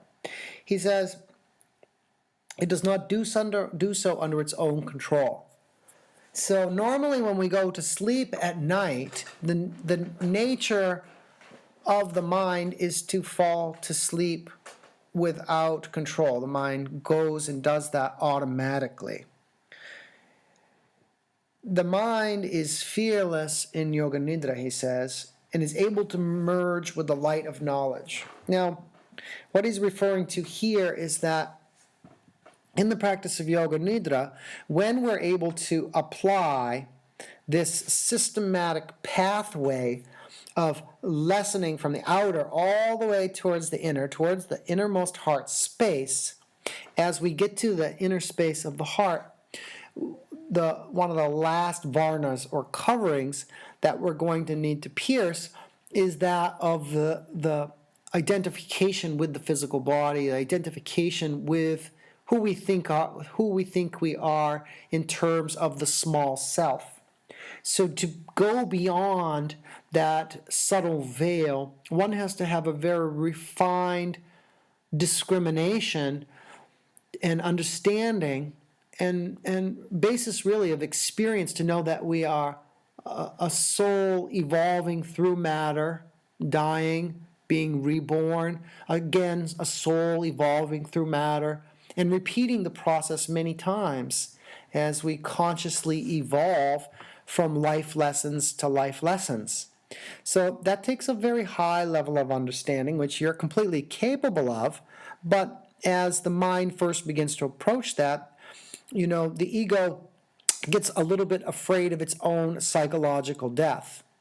when you meet someone who is on their last throes of life and they've thoroughly confronted their own mortality and the egoic death that comes, you see very often they become quite free. And when you realize that your existence is not just a physical existence and does not end at the transformation phase from physical birth to, at the transformation phase of physical death, but rather that it is just a change in state, this is known as fearlessness. So Yoga Nidra, one who's able to become fearless in Yoga Nidra, is then able to merge with the light of knowledge, meaning that we're able to loosen up from all of the bodies and all of these obstacles and veils, if you will, and begin to merge with our own true self and take a conscious, positive rebirth. Now, as we continue to turn the page, please turn the page to 12, and let us look now at the yogic approach to yogic nidra, which we will be speaking of for a few more moments, and then we will look more deeply into the yogic practice of yoga nidra as well. But at this stage, we'd like you to be introduced to or reintroduced to, for others, the theory of the panchakoshas. Pancha means 5, and the kosha means sheath. Now let us move into the yogic approach to yogic nidra. So we're moving from one school of philosophy, the Vedas, which are giving us a template in which to look at the practice in the discrete state of yoga nidra, and now we're moving over into the yogic school, which is called the school of Samkhya, which yoga is based on, and we're going to be looking at the panchakoshas. So this will be another teaching and another way in which to begin to look at the practice in the state of yoga nidra. And then what we will do is we are going to take these two schools and begin to look at them to give us a more complex map of the terrain that we're exploring here. So the theory of the panchakoshas, some may know, this may be repetition for others, but it's important that we review because new insights come in coordination with the topic that we're studying. Annamaya kosha means a food sheath. Anna means food. Now, Anna is made of the 5 elements. So 5 elements make up the entire cosmos. So the 5 elements from subtle to gross are akasha. Akasha means space. So everything exists in the field of space. So we understand space. We even say it, give me some space. Annamaya kosha, then we go to vayu. Vayu means the element of air. I need some fresh air. We understand air. Then we come to Agni. Agni means fire. Fire is the same in India, in Europe, in Australia, in the Americas, in South America, in East Asia. Fire is fire is fire, from one place in the world to the next. And then we look more dense at the element of apas or jala, which is water. And we know water because without water, we are very thirsty. Next element is earth, prithvi.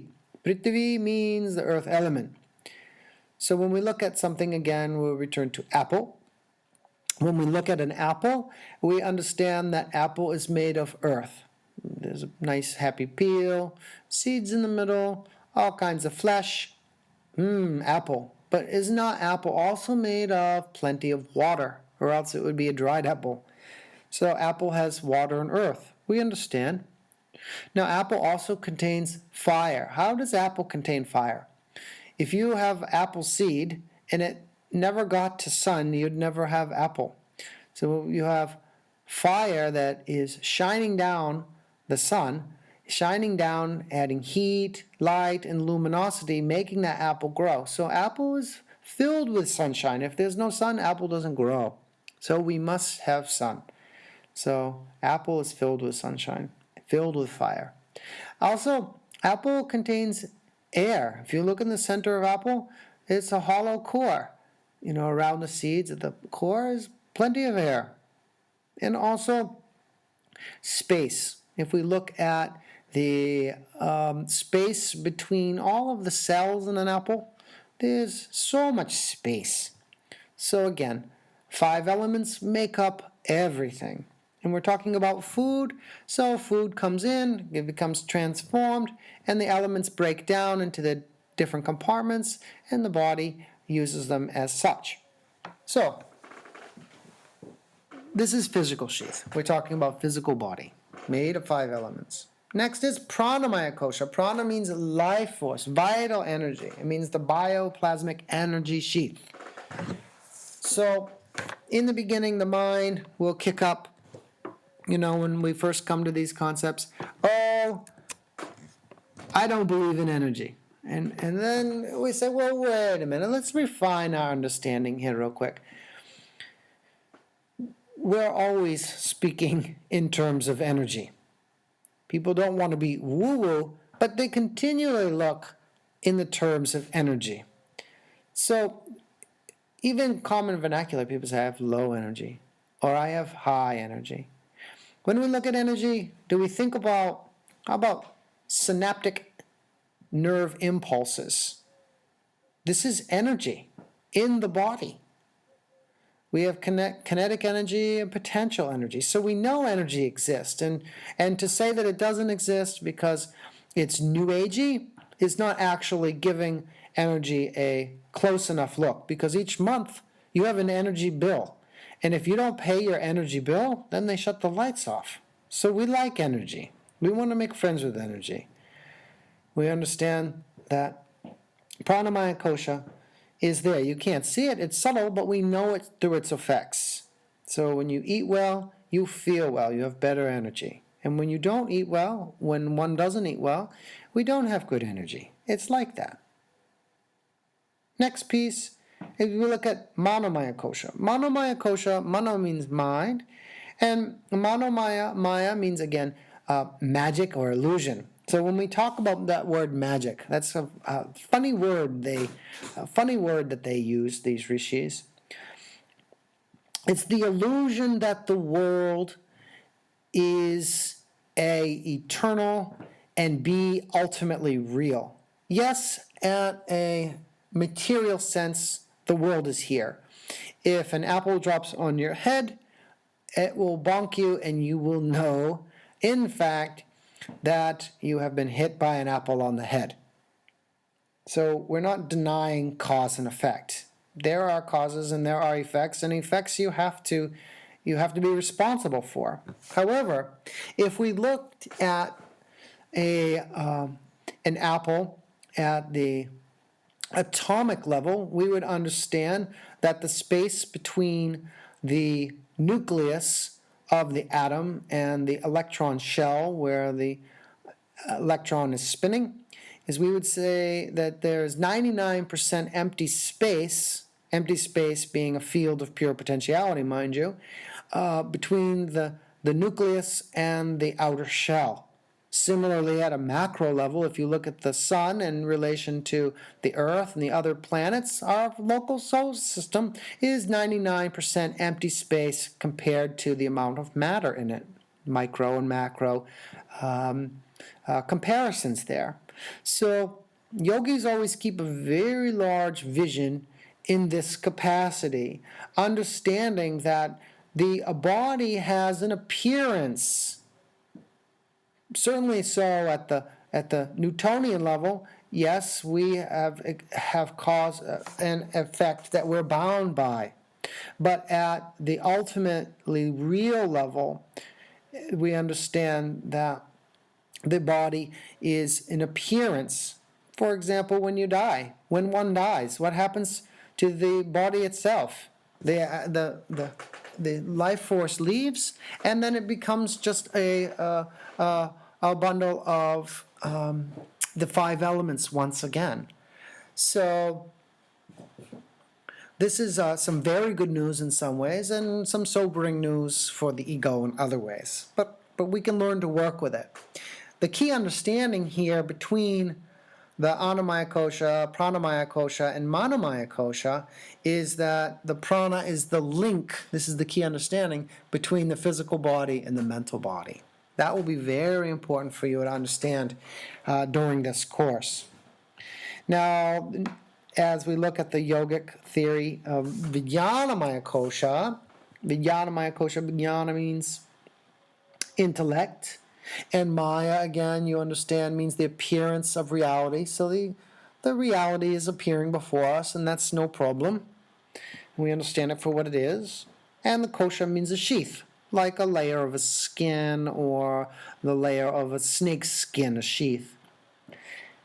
So this is the intellectual sheath. And the intellectual sheath is the realm of again, concepts and rationale and ideas, the conceptual realm, the higher realm of thoughts, of cosmic vision, of higher vision.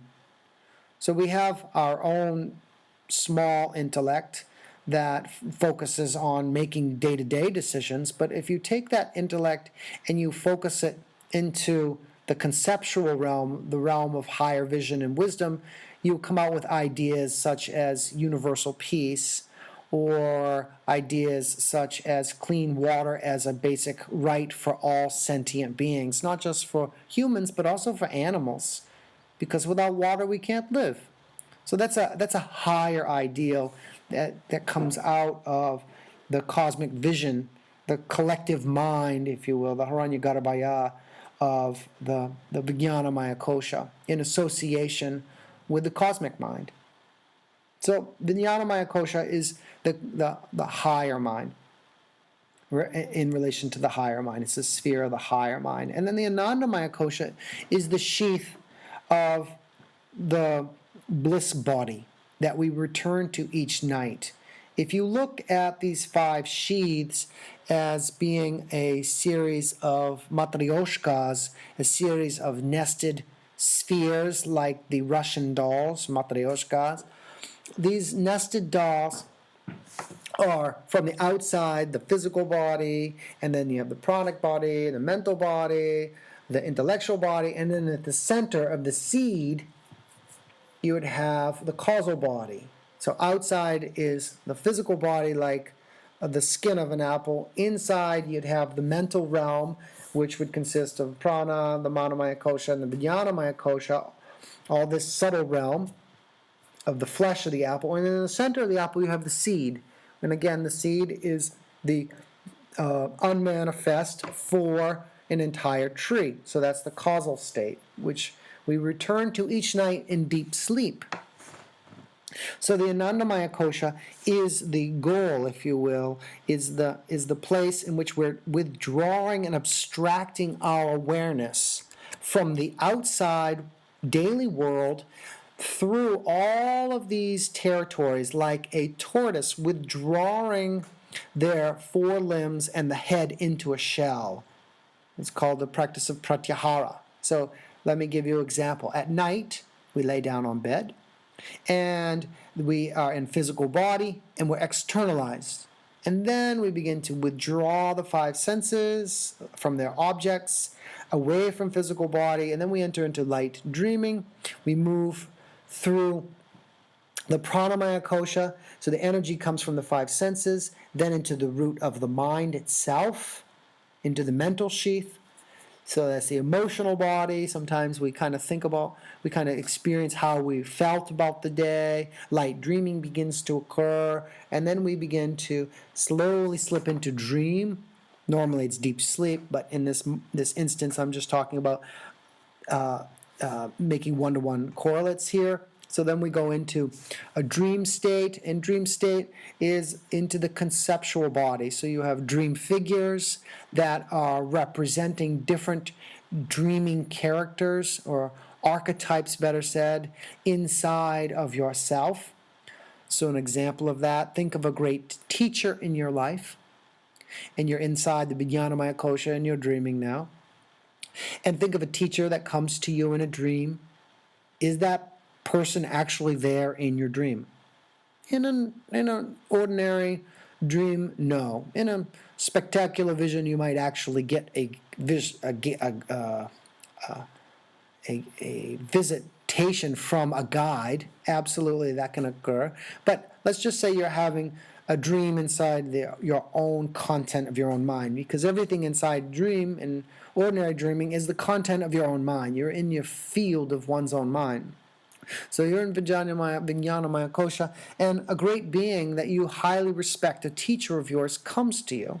And then they begin to say, look, you're going to be teaching this Yoga Nidra, and you're going to be helping people, and you're so excited to learn this practice. And then you wake up in the morning, and you're just like, wow, I had this really beautiful dream, and I got an insight from that dream.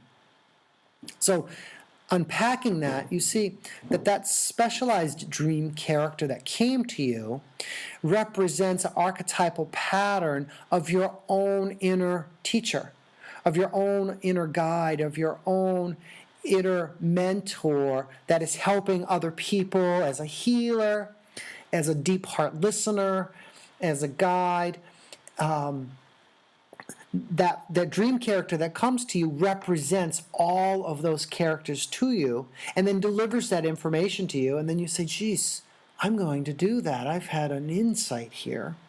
That is all happening from the conceptual mind. So it's important that one begins to understand their own dream language, particularly through keeping dream journals and beginning to repeat dreams quite a bit inside of themselves, to begin to see their own patterns and understand their dream language.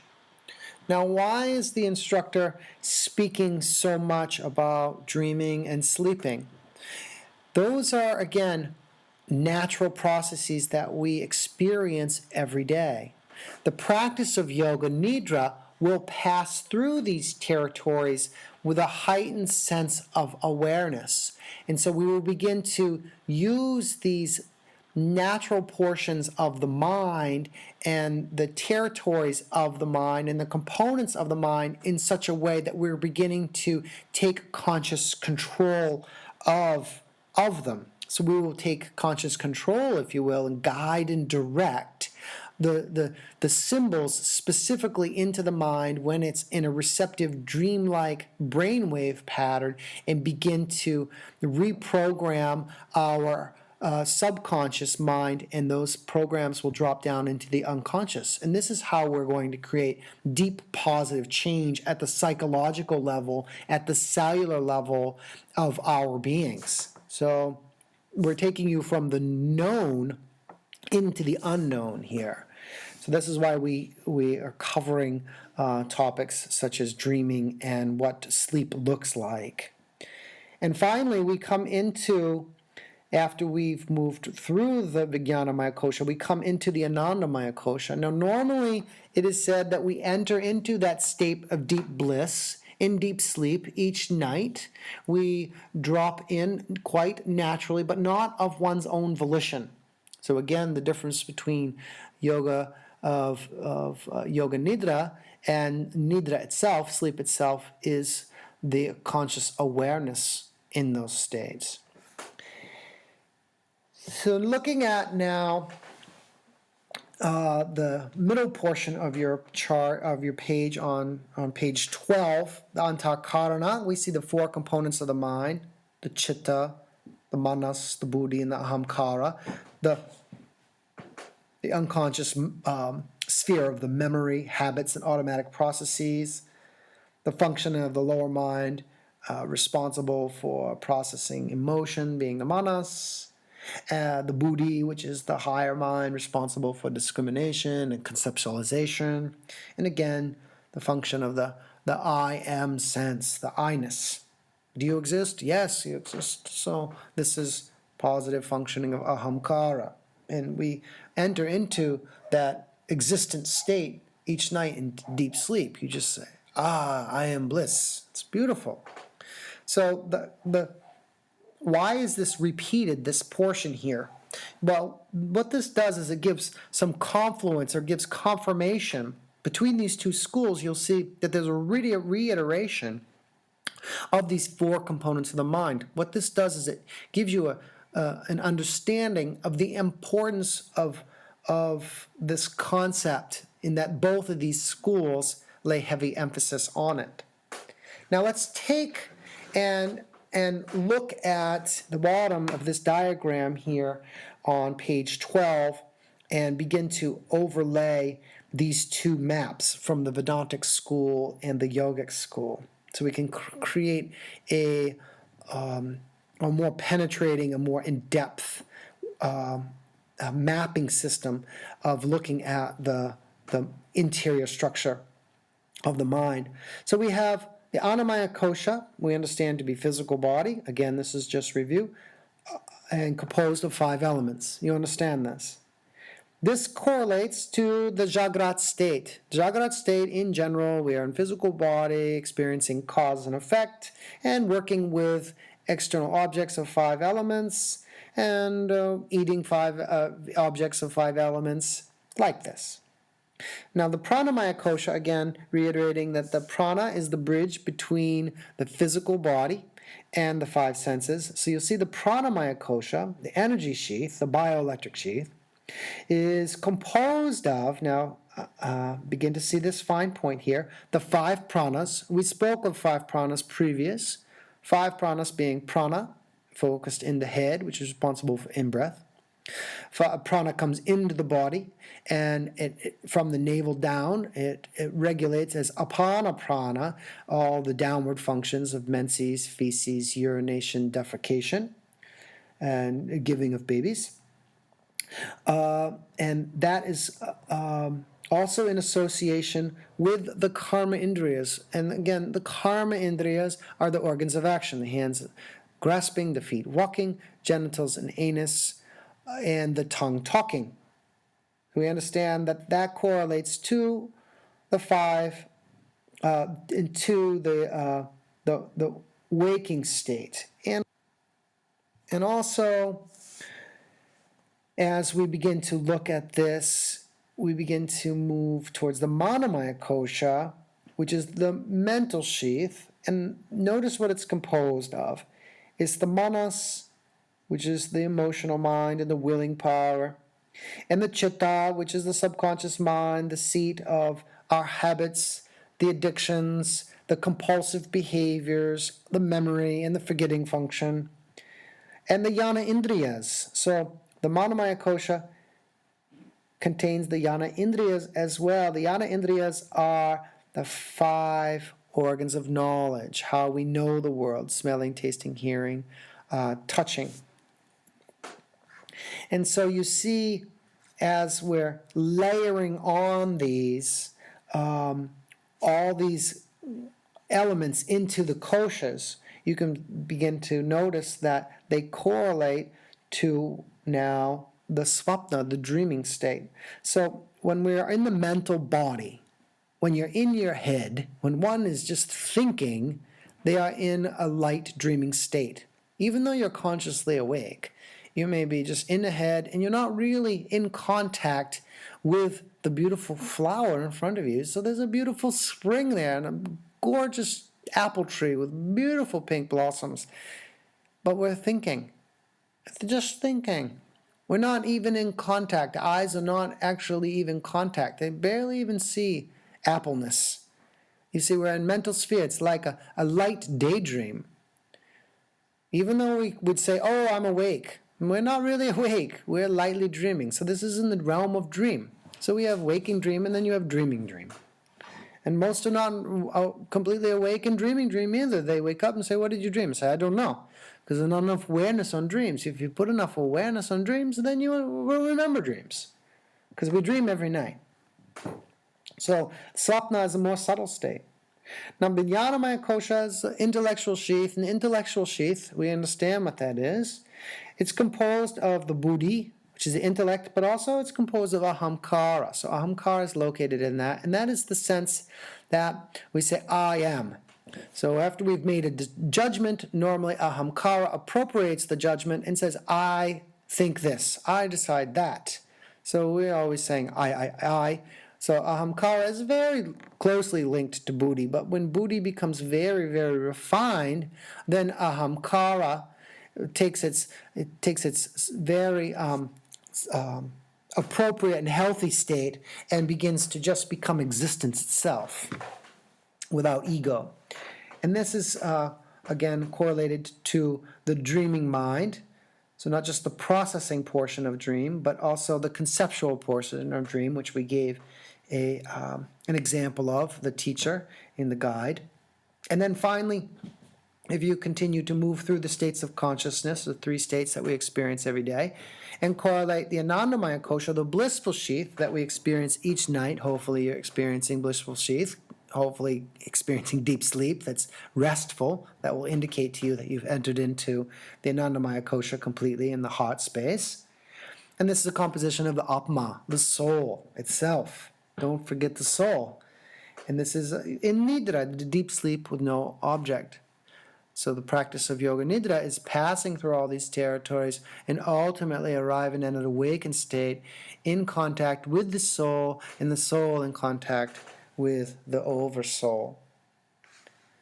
So this is an introduction to the Vedantic school of thinking and the 19 mouths of the individual, and a beginning of an introduction to the yogic approach of Yoga Nidra, taking in account the 5 koshas, which are very important, the chitta, the manas, the buddhi, and ahamkara, along with the 3 states of consciousness that we experience each day, and then beginning to apply them to the practice and technique of Yoga Nidra. So I hope you have enjoyed this lecture. It has been my pleasure to be able to offer it here for you today. Next, we will move on to Philosophy Class 3, and we will begin to look at Yoga Sutras as they apply to Yoga Nidra. Hari Om Tat Sat, Om Namah Shivaya. We will chant Om one time. Inhale. Om.